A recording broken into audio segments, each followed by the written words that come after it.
Welcome to JECK Radar. The diplomatic temperature at the United Nations just soared as a direct confrontation erupted between two of the world's biggest powers, the United States and China.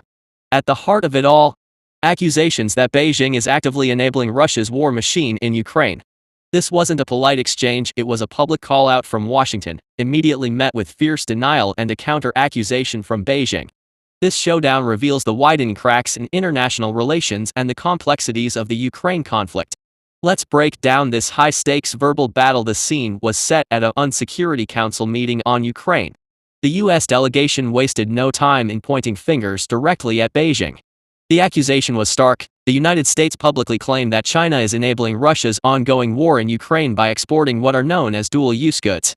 For those unfamiliar, dual-use goods are items that have legitimate civilian applications but can also be adapted for military purposes.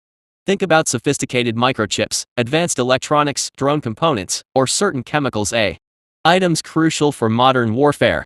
Washington presented its case, asserting that these Chinese-supplied components are being routinely found in Russian drones. Thank you, Mr. President. And thank you, Assistant Secretary General Miroslav Yensha and Assistant Secretary General Joyce Msuya for your briefings. And I welcome the representative of Ukraine. More than 100 days have now passed since this council adopted a resolution imploring a swift end to the war and urging a lasting peace between the Russian Federation and Ukraine. Since then, there have been some positive developments. UN Security Council Resolution 2774 paved the way for technical talks in Saudi Arabia and bilateral talks in Istanbul, resulting in the return of thousands of prisoners of war. But the progress we've seen has fallen far short of what is needed. Ignoring this Council's call for lasting peace in Resolution 2774, Russia has continued to kill Ukrainian civilians. Russian drones and missiles have struck schools, playgrounds, apartment buildings, and nursing homes.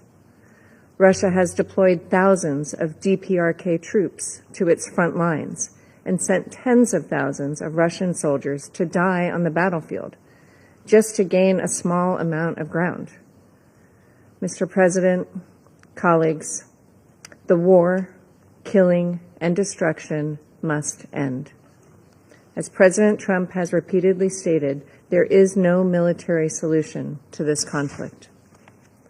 On July 14th, the President of the United States put Russian President Putin on notice to agree to a peace deal within 50 days.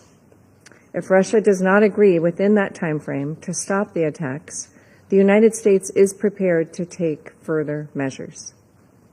Additionally, we again urge all countries, including China, to stop exports to Russia of dual-use goods that contribute to Russia's war industrial base and enable its drone and missile attacks against Ukraine. Beijing's claim to have implemented strong export controls on dual-use goods falls apart in the face of daily recovery of Chinese-produced components